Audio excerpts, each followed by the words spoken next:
There are many retirement planning mistakes that people make, and one of them is not taking their Social Security benefits at the right time. Some believe they should take at 62 when they're first eligible. Others wait to full retirement age. Others wait until age 70. Now, the truth is, if we knew when we were going to die, we would all know exactly when we should take. But we are forced to make this very important retirement income decision without that piece of information. And yet, longevity of life is really the most important factor in determining how much we're going to get out of our Social Security benefits. In this video, I'll explain why.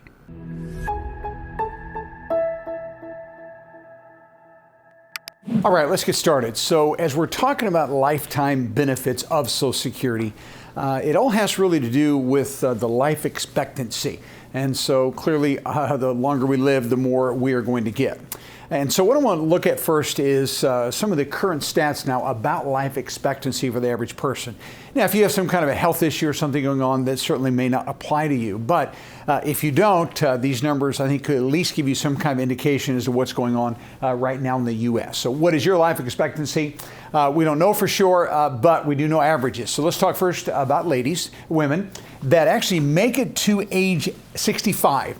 Their life expectancy is 87 years old, which means what? That's the average. So some will certainly pass away before then. Others, other 50% are going to go beyond 87 years old. Now, what's interesting to me is this stat here. If you make it to 65, there's a 34% chance, so just a little over 1 out of every 3 ladies is expected to live to 90 and beyond, which is, of course, a lot of time. And so that's for ladies. Let's talk about men now. Men, a little bit lower, not greatly lower, but certainly some lower. So if a man that makes it to 65, life expectancy is 84, so half are going to do that and half will not. And so as far as men are concerned, men do not have a likelihood of, like the ladies do when it comes to being 90 beyond. It's actually about a 16% chance.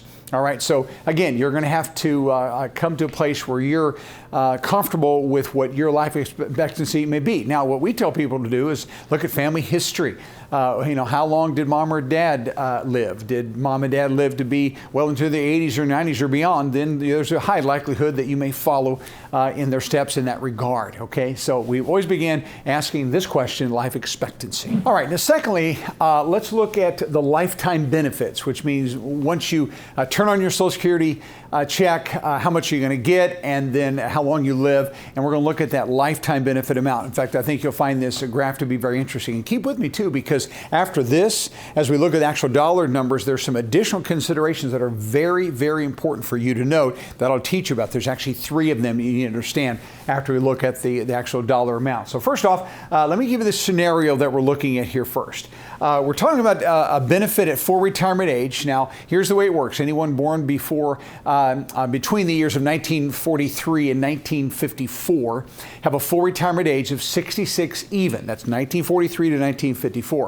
After 1954, what the government started doing was adding 2 months to everyone's full retirement age. So someone born in 1955 has a full retirement age of 66 plus 2 months. 1956, they added 4 months. 1957, 6 months. 1958, they had 8 months. 1959, it would be 66 plus 10 months. And then once we hit 1960, birth dates and beyond, right now, the full retirement age, what's also called the normal retirement age, is 67. So that's what I'm going to use for the sake of example here in this particular video. Okay, now, right now, it's kind of expected that the person that is going to have a full retirement age at 67, average check now, is going to be right at $2,000 a month. Now, certainly there's some that are going to be higher. In fact, I just shot a video recently. We see some people that have very low Social Security checks right now. I mean, literally as low as $50. And there's some that are pushing $5,000 now. That would be those that were considered to be lifetime high income earners versus lifetime low earners. Okay, so a big variation. So I have no idea what your amount's going to be, but I just want to use kind of an average now for the sake of teaching in this video. So again, for retirement age 67, we're saying we're going to benefit of $2,000 a month if we go to 67. Now, we're eligible to start our Social Security benefits as early as 62. But if I'm 67 and full retirement age now at 62, I'm actually taking that benefit a full 5 years early, okay? And so it's a reduction in our full retirement age benefit of 6% per year. And so if I take 5 years earlier, that'd be 5 times 6 would be 30%. So I'm actually going to lose 30% of that particular amount if I were to take at 62 first eligibility. And a lot of people do that. And so this benefit then is going to be reduced by 30%. So we're actually going to get $1,400 a month at age 62. And of course, we're going to get checks longer, but it's just going to be less. Now, the other option we have is to not even take it full retirement age. We actually can grow the account. We grow the account to age 70. And so in this scenario, with a full retirement age of 67, I can grow this amount a full 24%. Okay, that's 8% a year is the way they increase that. Now, if someone had an earlier retirement age of straight 66, which was the case between 1943 and 1954, they actually could have grown their amount a full 32%. But if we have someone at 67, they can't do that because beyond 70, it doesn't grow. So here's my point. If it grew 24%, that means that now at age 70, I have a $2,640 check on a monthly basis, but again, I've delayed, until age 70, so a long time. But what I'm going to teach you now is this. Obviously, none of us know when we're going to pass away. But in this scenario, if we were to take at full retirement age or 62 or 70, and we pass away at these different ages, what kind of a lifetime benefit are we going to receive? And I'm teaching this to you because this is really how you need to be thinking. Though we don't know exactly when we're going to pass away, we still need to bring that in the equation because it can have a really drastic bearing as to when we decide to take our benefits. All right, so let's look first off at someone that is decided to take their Social Security early as they could. This would be at age 62. They took a full 30% penalty. And notice they die or pass away at age 70, which means what? They got benefits for a full 8 years. And so that's how much money would have been deposited into their account. Now, I know that there's going to be cost of living adjustments, but that's going to be the same for all of these different brackets. Okay, so we know it'd be more. But if we just take the straight $1,400 a month, and we got that for that 8-year period of time before we died, we'd have made $134,400 from our Social Security benefit. All right, now, if I took it my full retirement age at 67, but I died within just 3 years, that's all I would have had deposited in my Social Security benefit. Now, if I delayed to 70 and happened to die the same year, clearly I didn't make any money at all. All right, so that's passing away at age 70. Let's talk about now someone who lives 10 more years. And so this is someone that, again, took at age 62, so they took early. So now they've been taking their benefits for 18 years. And they've actually had deposited in their account $302,400, of course, plus cost of living adjustments as well. So they had a full 18 years. This is someone that waited full retirement age, so they wouldn't have to take the reduction. So they lived to age 80. So this means that they're drawing benefits for 13 years. And notice they would have got just a little bit more than what they would have had they taken early. And again, this is true cash flow. So that would have been a little bit better. Now they would have had to wait several years before that cash flow started coming in, but it's going to be a little bit on the higher side than that. And then if someone waited to age 70 and they only lived 10 years, notice they still made more money than these two people here that decided either take full retirement age or 5 years earlier. All right. Okay, so here's the whole point. That's passing away at age 80. Now, let's talk about passing away at age 90. Now, let's pause for a second. Remember we said earlier, a lady that makes it 65 is likely to live to 87. And a man's likely to be 84. And so again, that's beyond this right here. So these numbers would even, as a percentage basis, are going to grow more. Okay? Now, make it a 90, and we said a lady has about a 34% chance to do that, a man about 16% chance. So you have to decide if you're willing to kind of roll the dice on this one, because we don't know. But notice, if we took early, and now we take it 90, and so what's happened? Now we've received these benefits for a full 28 years, and in our account came $470,400. Now, if I waited full retirement age, I waited to grow that account, that amount to extra $600. Again, I'm not going to get them as long, but now I've drawn those benefits now for 23 years. And notice, made a little over, what is that, $82,000 extra during that period of time. That's substantial money. Now, for someone who waits to 70 and they live to 90 or beyond, look what happens here. $633,600. And that's why I was saying to you that you really need to look at this whole life expectancy issue. This is substantial, folks. we're talking, what, $163,000 more over that period of time. All right. And so again, we have to decide exactly when we want to take, but we certainly need to take into consideration these aspects of this to make sure you're making the very best decision for yourself. All right. Now I want to show you some special considerations around this decision. Hey, if you found this video helpful and you want to see more Medicare information just like it, then go below, right below the video, and you can give us the thumbs up as well as subscribe to our channel. And every time I put a new video, which is about 2 every week, you'll be notified of that video, and others just like you who need this vital information will get it as well. All right, that brings us to some additional considerations that I want to include in this video. And these are things that I think are important for you at least to be aware of and to really evaluate as you make this decision when to turn on your Social Security benefits. So it's not just life expectancy, although we've seen that's very, very important, but also some of these things need to be brought into the equation as well. Okay, so let's talk about these. But right before I get in, there's actually 3 of them that I want to explain. But before I do, let's go back to our example. We said that someone had a date of birth of 6/20/1960, and that means they had a full retirement age of 67. All right, and so we said that this person could start Social Security as early as 62. And if they started at 62 years old, they would start their benefit of 6/1/2022. And that benefit amount would have been $1,400. Remember, they got 30% less than they would for retirement age. Or they could have gone to full retirement age at 67, and that would have been, they would have started their benefits at 6/1/2027. And we said that benefit amount was $2,000 on a monthly basis. Or they could delay up until age 70, and that would have been 6/1/2030. And they would have got a benefit amount of $2,640. Remember, it would have grown that additional 24%. All right, so those are our scenarios with someone that is born today, 1960. So let's talk about the 3 considerations that need to be understood. First off, we have what we call an earnings test.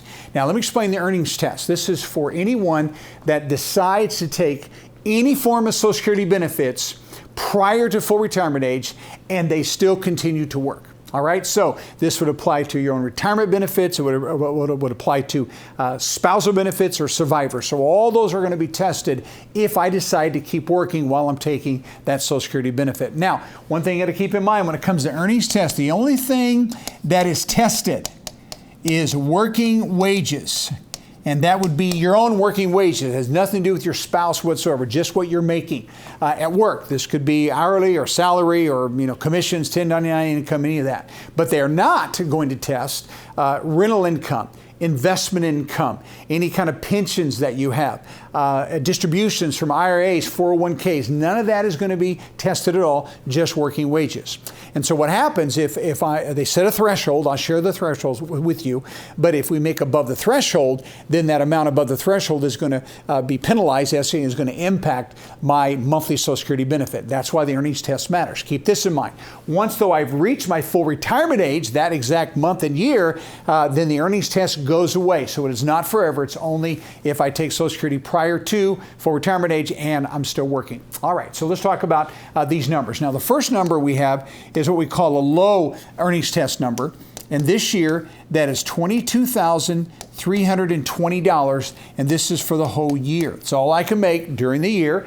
And for every $2 I make above that, they actually take $1 out of my Social Security benefit. That's the low. So in my example, someone who had that date of birth, this low amount is going to apply from when they first start taking. Watch this. So in my example, 6/1/2022, when they turn 62, low amount applies all the way up until, watch, until the December of the year before I turn full retirement age. So I turn in 2027. So all the way through 12/31/2026, because I'm not yet hit my year yet, but the year prior, that December, all this time. So from June to December 2026, so in this example, 4.5 years, what happens?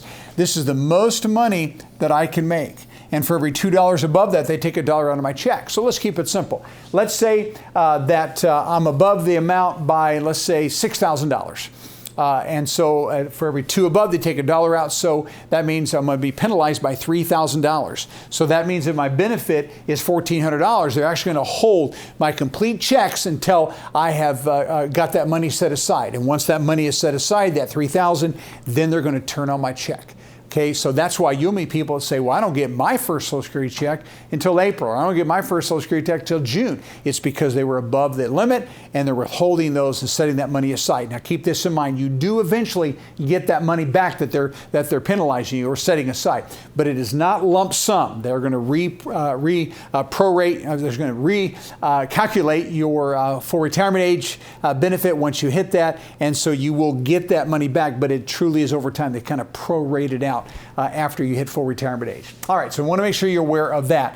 And then what happens, then the year I turn full retirement age, in this example, 2027, now we have a higher amount. This is the high amount. And this high amount this year is $59,520. So I can make almost 3 times as much money, not quite, but close. For every $3 above, they take $1 out of my check. And so in this example, what this means, the year I turn, so that would be 1/1/2027, all the way through right before the month I hit, so that would be all the way through May of 2027. So once I hit full retirement age, there is no earnings test. So in this example, that would be those 5 months, January to May. And again, I can make this full amount, $559,520. It's not prorated, it's truly an annual amount. And so if someone only has 1 month, they can make that much money in that 1 month. But once, again, I hit my full retirement age, then the earnings test goes away. Now I can make as much money as I want. There's no impact to my Social Security check, and I can just continue working. So that's the earnings test. So you've got to evaluate that when you turn on your benefits. Hey, if you're finding this video to be helpful and you would like to learn more about Medicare, you'll notice up here in the right-hand corner, there's an I. And if you'll click on that I, it's going to take you to a 20-minute workshop. I see people make mistakes all the time, and we don't want that to happen to you. And that's why we're giving you free access to this workshop. So go ahead, click the link, and learn more about Medicare. All right, the second additional special consideration would be spousal benefits. Now, spousal benefits means that I am taking benefits from someone I'm presently married to. So the rules are this. You have to be married to somebody that you're going to take spousal benefits off for at least 1 year or more. You have to prove that with a marriage license. That person, your spouse, also has to be taking Social Security. Now, in the old days, they didn't have to, but now you have to. So you cannot get spousal unless they are also taking their Social Security benefits, okay? And then what happens, you're limited to 50% of what that spouse is eligible for at that spouse's full retirement age. Okay, you're eligible for 50%. So regardless of when they take, it's going to be tied to the amount that they were eligible for at their full retirement age. So let's just say at their full retirement age, your spouse is eligible for $2,500, and you wait to your own full retirement age, then you would get $1,250. But what happens if you take a spousal benefit early, you take it as early as 62, which you could, then there's going to be a reduction. And that reduction is fairly substantial. The first 3 years, here's the way it works. I'm just going to kind of give you some round numbers. So if I take it 62, 63, 64, 65, 66, 67, what happens is if I take early, these first 3 years, it's just a little over 9% reduction. 9% every single year, okay? So if I'm going to lose this, and then these 2 years, it'd be 5%. So you can see you could lose a substantial amount of money here, whether it be 9, 18, 27, you can lose about 37%. It's actually a little bit above 9%.